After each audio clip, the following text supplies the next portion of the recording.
Well, Penn, if you ask me, what is our principle, what do we worship?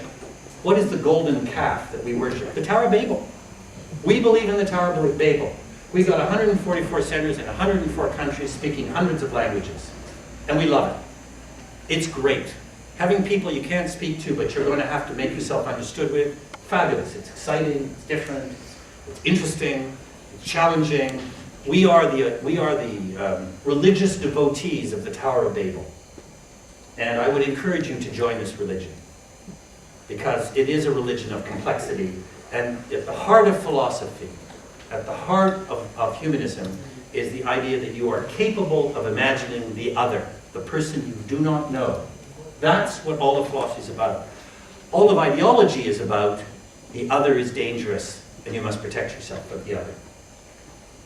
So, when you ask, what does the writer do? Well, the writer propels the idea of the Tower of Babel, the Tower of Complexity, the idea that people can be different, and being different is really good. That the 19th century idea of exclusion and simplicity is not good. And that the problems come from limiting our use of language and of ideas, of being victims of a narrow memory, being increasingly victims of what I would call utilitarianism and utilitarian memories, which is all about self-interest and facts and money and so on, as opposed to imagining the other. Our job is to explode this. We are terrorists of the word. We're in the business of blowing up concepts which present themselves as true. So when you ask yourself, what I asked at the beginning, why is it that they bother to ban books? I mean, all the books you read at this school, every one of the important books was banned at some point or other by some combination of churches or governments or so on. And they're still being banned in many places. Why are they doing that? Because all of these books are about the capacity of the writer to take your imagination and to produce the idea of complexity. Suddenly in a society dominated by men, you see women in novels. Suddenly in a society that's all white, you see relationships, good and bad, between people of many origins. And if you think today, you know, that the novels, not because they were doing good, they were doing it through real art. They in a way brought women into the discussion, poor people, slaves, homosexuals, whatever, into the discussion. Well, if you ask what is our job today, our job today, certainly in Europe, is to somehow produce art which is about the complexity of society, about consciousness in society, failing and succeeding, because art is not all happy. And if we can do that, and you read that, and you think about these ideas, you will not finish your education, get a job, play golf, retire, and die. You'll actually have an interesting life. Tough life, but an interesting life, and that's what I would wish you. Thank you.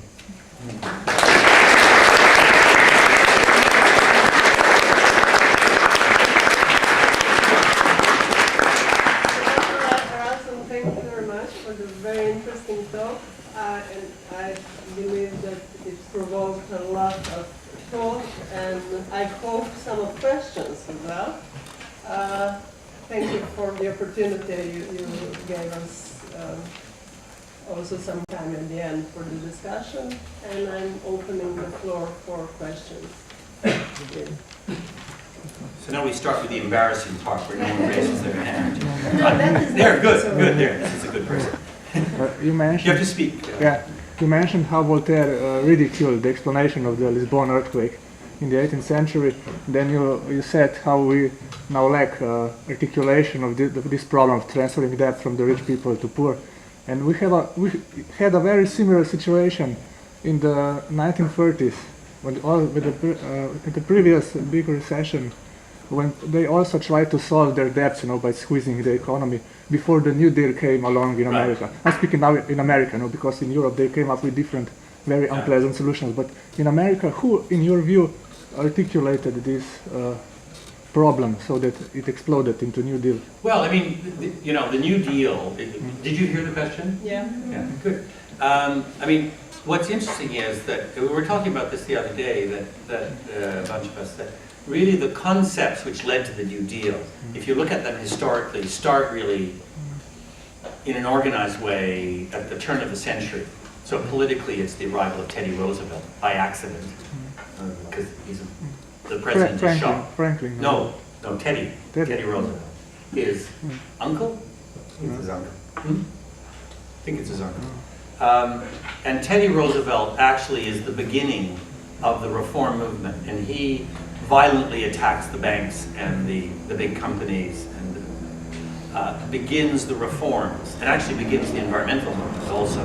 Starts setting up national parks, which as a counterweight to the idea that the corporations can take any land and do whatever they want with it. He's a very interesting figure, flawed, why not? But it's actually the beginning, and at that time you have a number of novelists writing about poverty, exclusion, and so on.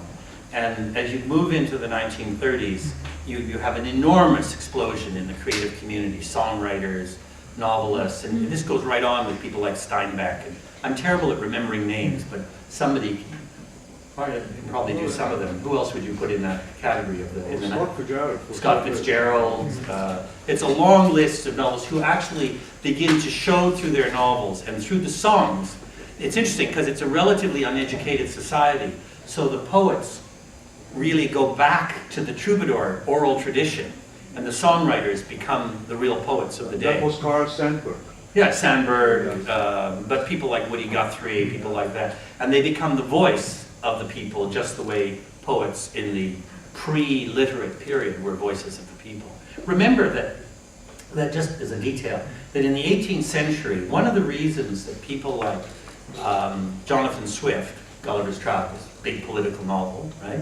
I hope you've read it, because it's really the first key political novel, and very funny, of course, cruel, and then Voltaire's novels and so on. The reason they're short and written so clearly is because they're on the edge between the oral era, when people can't read, right, and the written era. So people were reading those novels out in villages. The person who could read would get Candide and read it to people, and they would all laugh like mad, you know, and they understood completely what it was about, of course.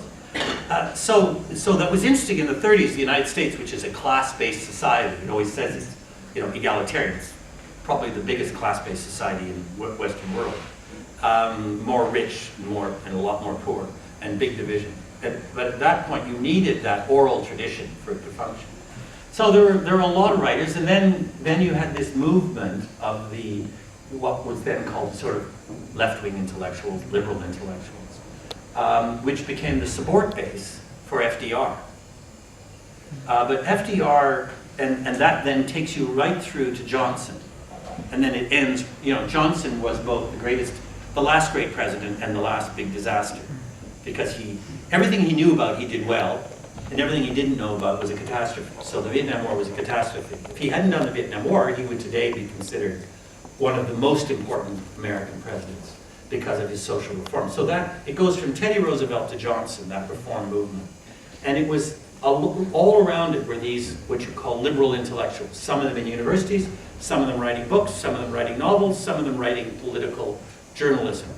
And there's a very important small book written by the leading American philosopher of the last 30 years, I would say, Richard Rorty, R-H-O-R-T-Y, who was a sort of common sense philosopher.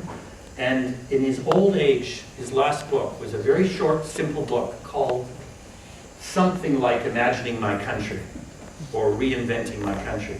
And it's a violent, violent attack on the degeneracy of the liberal intellectual class, which includes the novelists, which he says, you have forgotten what your fathers and grandfathers did.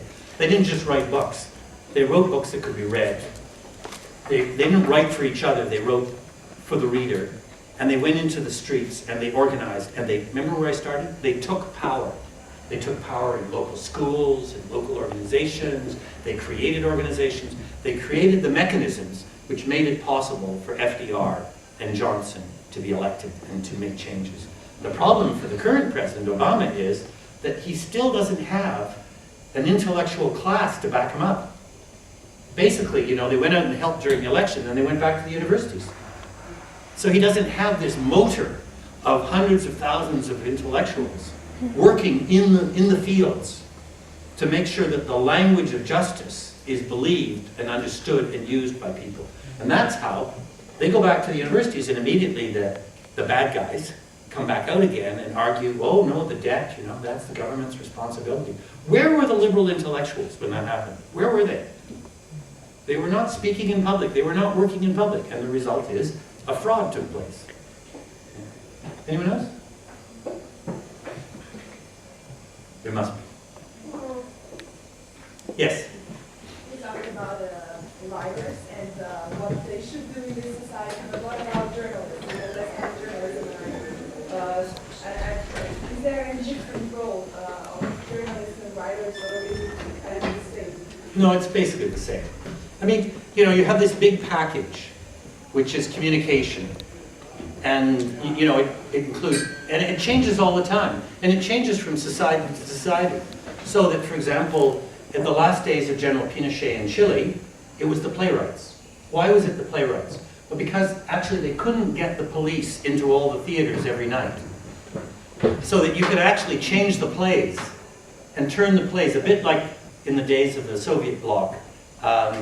People wrote novels and travel, like Kapuscinski. Have you ever read Kapuscinski? You know, Kapuscinski wrote about the Shah of Iran and the Emperor of Ethiopia. Well, of course, it was really about Brezhnev. I had that with my first novel, which was about the French military. It was called The Birds of Prey. And one day I got a letter from the then State Literary Agency of Czechoslovakia saying, a film has been made of your novel, and they already made the film. I didn't know. We'll pay you $200 every time we show it on television. So I wrote back and said, I'm going to be in Yugoslavia. In the 80s I came off into Yugoslavia. And I'll come to Czechoslovakia to talk to you and see the film. So they set up this evening where there were about 20 members of the party representatives, and this poor filmmaker, looking very scared. And they made him come from somewhere else. And what is going on here? So at one point I grabbed him and said, let's go outside and have a chat. You know, we went outside. This is an old thing during the Soviet bloc. We go outside, away from where you turn on the shower. I remember doing that in Prague and in places. And I said, what is going on here? And he said, well, of course, what I did was I made a film which is an attack on the Russians and on the system here. And everyone understands that the French army in your novel is really the Communist Party. I don't say it, but they know it, and they can't do anything to me because I don't say it. I said, okay, I get it, I understand. So we went back in. And, so it changes all the time. So in Mexico, local radio journalists are the key people. Right? You can't be snobbish about it and say, oh, they're just journalists. They're not just journalists. They are the people who are making, talking and listening, writing and reading. They're making it work. So my only advice to you is, fine, study journalism at university if you want. But the basis of journalism is not what you will learn at university. What I would suggest is after that, you know, go and spend 5 years in the police, or, you know, go and work in a kitchen. Do something real. Then you will have the basis for your journalism. Because what will happen to you the moment you're hired as a journalist, what will happen to you is, within a week, somebody will put pressure on you. I mean, Ryan will tell you this. Someone will try to stop you. They'll try to make you change your ethical concept. It'll be subtle or not subtle. If you're young, maybe they'll just order you. If they think you're smart, they'll try and trick you. They'll say, well, you know, we've got a problem with advertisers. Maybe you shouldn't use that word, something like that. And 5 years later, they've corrupted you. So what you need to do is prepare yourself for the ethical battle which lies ahead as a journalist. There are two ways to do that. One is to go out in the real world and see how the real world works. And the other is to read the books which contain ethical content. Good novels, good plays, good philosophy. Because you will then have the intellectual mechanisms and the emotional mechanisms to fight back, to be smarter than they are. But if all you've done is technical training for how to write an article, you won't have the muscle, the intellectual and emotional muscle to fight back. And you need that. Anyone else? Yeah. Well, to sum it up, if I understand you correctly, your philosophy of life is give up your security for an interesting life. And okay, that's okay. But when was your, I agree with you, but when was your click? Okay, when did you start to act? In what age? Well, I think, I mean, I never think one should talk about oneself, but I mean, I think if I were to look for the key moments, maybe it would be, my father was an army officer, a very good person.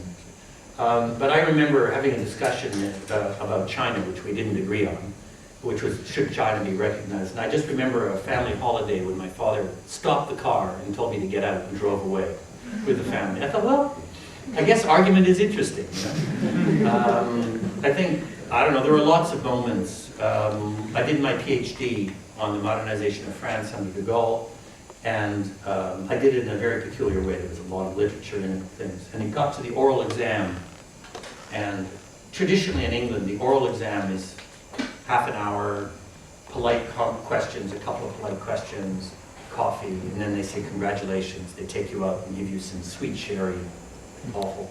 And then you become a slave or something. And I went in and they started asking really mean questions, really tough questions. And you know, I was brought up to be polite, so I was replying to my elders in a polite way. And after a half an hour, I thought to myself, if I continue this way, I won't get my PhD.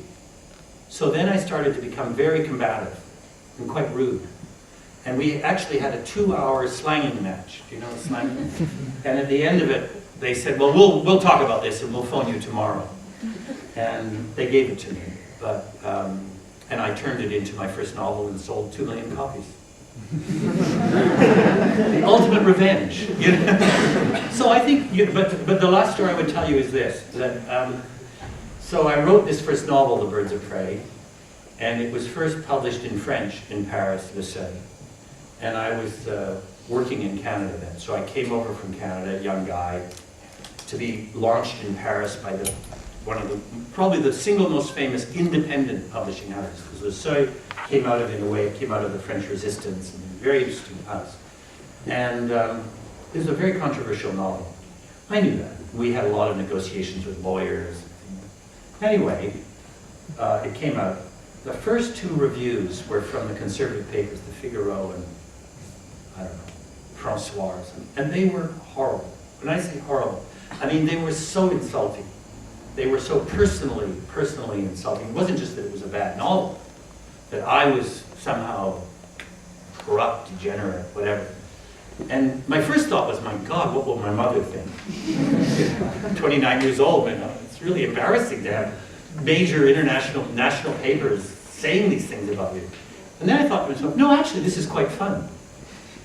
And then the next day, Le Monde came out with defending me, and then Libération did a 2-page defense of me. I thought, this is a lot of fun.